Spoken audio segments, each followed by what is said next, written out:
Welcome everybody to the CV Sports Talk Show. I'll be making this podcast today live here in Cleveland, Ohio. We're going to talk a lot. Today we got a lot to talk about. We're going to talk about some NBA free agency and trades, especially the Chris Paul trade. I'm going to give you a point on the trade and how I feel about it. A couple of the free agencies. We're going to talk about will LeBron James stay in Cleveland and a GM situation with Chauncey Billups and why he haven't gave him an answer and why he countered with them to have more money. We're going to talk about the Cleveland Indians. And we're also going to wrap up the AFC East Preview with the New England Patriots. And tomorrow, well, not tomorrow, but sometimes next week, I will get into the AFC South. We're going to talk about the Jacksonville Jaguars next week, but till then we have a lot to talk about. Hope everybody enjoying their day. Hope everybody had a blessed and safe day, and let's get into this. I want to talk about NBA free agency. We're going to talk about the Chris Paul trade. He was traded to the Houston Rockets for Patrick Beverley and a couple other guys, which was shocking to me. When I got the news yesterday, I was very shocked. I didn't see that coming. I really thought CP3 was going to stay in Los Angeles, but maybe they want to tear it down depending on what Blake Griffin going to do now. I think they want to re-sign Blake Griffin, but it's shocking that Chris Paul is gone because he was the heart and soul of that Los Angeles Clippers team. So he kept fans in their seats, and he was amazing to that franchise. That's the reason why it shocked me. But at the end of the day, you can't get comfortable in this type of business because at the end of the day, it's a business and it's nothing personal. And the Clippers felt they want to move in a different direction, and that's what they did. And it was very shocking. How I feel about the trade? Well, I'm kind of optimistic about the trade. I'm kind of in between. I think it's okay. To me, it's kind of an okay trade, but then again, it's not. Do I think it'll help them be contenders in the West? Yes. Do I think they will go to the NBA Finals? No. I just think that still the Kings of the Kings in the West is the Golden State Warriors, but I do think this will, put some excitement back in the Houston Rockets organization. I do think that the Rockets will be a much improved floor spacing team with Chris Paul because he is a floor general. He is one of the ultimate floor generals. But it's not on him. He dribble and try to pass. He holds the ball too long. But I think that this will help people. I think it will help James Harden take pressure off him because last year he led the league in turnovers. So I think it'll take pressure off James Harden to not have the ball in his hand so much, and he can come off screens and he can really open his game up if these two play together well because they're both ball dominant players. But I think Chris Paul is the leader of this team coming in. I think it'll open up James Harden game, and not only that, it'll free up some players like Ryan Anderson and Trevor Ariza. They led the lead in 3-point shooting made last year with 1,181 threes made. So they lived and died off the three, and that's what really hurt them in the playoffs. It came back and bite them. You only can do but so much when you live and die off the three. But James Harden had a spectacular year. It was a system thing. If you look at Mike D'Antoni's system, Steve Nash's, and you can even go back to Jeremy Lin. I mean, he just have a system to where guards just have big, they have big years. And I think it was a system, but it was a great fit for James Harden because it showed what he can do after he got his mind into basketball because of what he was with one of the Kardashians. That's what he said. But other than that, it really upped his game. But it had him holding the ball too long. He was trying to do too much for that team. But he did a hell of a job, though. You can't take nothing away from him. I mean, he led the Rockets in scoring with 28 points per game. He had 8.5 assists, and he led them in steals.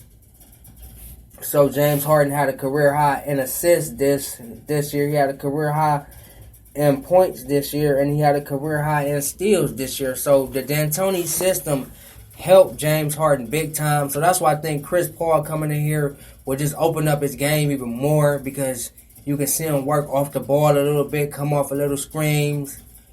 They can even run some 1-2 pick and roll. I mean, that's a deadly combination, Chris Paul and James Harden off the pick and roll, because they both can shoot the ball well, but James Harden can shoot the ball a little bit better than Chris Paul, but Chris Paul can shoot the ball well too. Chris Paul likes a big man, but they don't have a big man in this system. So we're going to see what Chris Paul going to do without having a big man, but I don't think there's no problem with him as far as being a floor general. I just think he just have to change his game up a little bit and get his teammates. Not saying that Chris Paul doesn't get his teammates involved a lot, but he got to get his teammates in a rhythm of the game early. You know what I'm saying? Right away, you can't pound the ball, you know what I'm saying, and then expect your teammates to bail you out. But other than that, Chris Paul, he's a floor general. He's going to bring them some leadership, and he's going to bring them some competitiveness. Chris Paul is one of the most competitive player I done seen in the NBA in a while. He hates losing. So I think it's going to be a great, you know what I'm saying, excitement in Houston. But I think it's an okay fit. But I don't think it's a perfect fit for Houston. Maybe I'm wrong, maybe I'm right. But that's just my opinion on that. And another thing is they cannot keep shooting these threes. They have to find a way to get them a big man this offseason, so that way it can offset them with shooting so many threes, because when the game get tight, and if you live in and dot off that three and your three ball is not hitting, then you're not going to be a successful team. But if it is, you're going to be a successful team. But you can't live off the three ball. They're not going to win a championship living off just strictly shooting threes. They have to have an inside game to open up the defense more. Otherwise, the defense is going to run you off the line. And that's where I think Chris Paul is going to come into play in, where he can get his teammates involved, you know what I'm saying, into the game. Whether it's a three or two, he can get them some easy layups, some easy dunks. So they won't have to rely on that three ball all the time. So that's where I think Chris Paul come in and help. At Houston Rockets also was a great transition team. They love to get out in a fast break. They were second in points per game with 115.3. They was third in fast breaks with 16.7. And drives in the lane, they was fifth with 30.7 points per game in the lane. And that was mostly James Harden, though. I mean, James Harden is not a three-point shooter. He's more of a slasher. He's more of a slasher player, where he's going to get that Euro step, that step back. He's going to take you to the hole, and he's going to draw a lot of fouls. So that's what I think Chris Paul is going to open up his game with some more. He's going to be on the line a lot this year, but that was more of a transition in a three-point shooting team. They wasn't good defensively.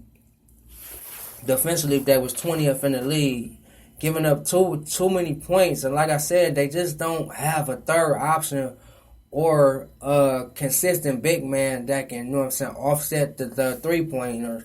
But they do got Eric Gordon. He was the sixth man of the year. He averaged 12.9 points per game. They had Lou Williams, who was a sixth man of the year candidate. He averaged 12.5. Then you got Ryan Anderson, who was one of the best three-point shooters in the league. He averaged 9.4 points per game. Trevor Ariza averaged 10.7 points per game. Nene averaged 10 points per game. And Patrick Beverly, who they traded for Chris Paul, averaged 11.1. I think Patrick Beverly is going to be a key loss for them because he was like the heart and soul. He brought toughness to that team. I will take him any day to play on my team because he's going to give you the stats where you don't see on the floor, where he's going to dive for the loose ball. He's going to play tough defense. He's going to get up in their face. He's going to be the pit bull of that team, and I think they're going to miss that. But Chris Paul, don't get me wrong, he a tough player. He's very tough, so they're going to lose a little bit, but they're going to gain a little bit too. But they're going to miss Patrick Beverly. So he did a great job with that team. Actually, the Cavs was interested in him, so I was very surprised that they got rid of Patrick Beverly too. So I think overall, it's an okay pickup. I think they're going to be much better. I'm going to have them finishing second or third behind, either in front of the Spurs or behind the Spurs, depending on what the Spurs do in the offseason. I still like the Spurs better than the Rockets, even with the Chris Paul trade, so I'm probably going to have them finishing third. And I see them going to the either getting put out in the second round. I just don't think that they can beat the Spurs in a 7-game series again. Let alone, I know they can't beat Golden State in a 7-game series, even with the trade of getting Chris Paul. So I think it's going to bring some excitement to Houston. The Houston fans going to see a true floor general, but at the end of the day, I just don't think it will help them win an NBA championship. So we're going to get into some Cavaliers talk, and I just want to talk about LeBron James. Will he stay in Cleveland? I think LeBron James, overall he loves this city. He put a lot of money into this city. His heart and soul is into this state and into this city. But I think the problem is him and Dan Gilbert is not on the same page, and I think he don't like some of the moves that Dan Gilbert's been doing. As you can see him in the White House yesterday celebrating with the Chicago Cubs. That's not a good look for Cavalier fans. Now, I just think that them two, they have a relationship. They have a co-worker relationship where you have to get along with that person, but you don't like them just because you work with them. I think that's the type of relationship they got. But I think LeBron Hart is still in the state of Ohio. He went to school here. He want his kids to finish school here. So overall, I think LeBron James, in my opinion, even with the little discombobulated, with the dysfunctional with him in the front office, and especially him and Dan Gilbert, I think all in all, his heart is in Ohio. So I think he will retire as a Cleveland Cavalier. But push come to serve, I wouldn't be surprised if he leave. But my opinion, I think he's going to stay because his family's here. He got a house here. He want his kids to go to high school. And this is his hometown. You know, and there's nothing like being in your hometown. And he came back to win a ring. So LeBron doesn't owe us nothing. He doesn't owe the the state of Ohio nothing, because he did what he came to do, and that's deliver a championship, which we didn't have one in 54 years. So LeBron James, I think he will stay in Cleveland. I mean, he have to, because you think even though him and Dan Gilbert is not getting along, but Dan Gilbert did all he can to help LeBron. He did everything he said. They re-signed Amon Shumpert. They re-signed J.R. Smith. They got Darren Williams. They got Derek Williams. They got Moscott. Everything that LeBron said, this organization has done. So LeBron James has this organization in handcuffs. And I think he owed this organization he owed the rest of his career to this organization, because they did everything that they possibly can. And it's not too much the Cavs can do, because they is way over the luxury taxes. They don't have tradable contracts, and they got contracts where they can't get out of. I think J.R. Smith contract was a bad contract. You look at the market, none of the rest of the teams was going to give them that much money. So it kind of ties the Cavaliers up. So I think all in all, LeBron James can't be mad at the Cavaliers organization as a whole, because they did everything that they can and possibly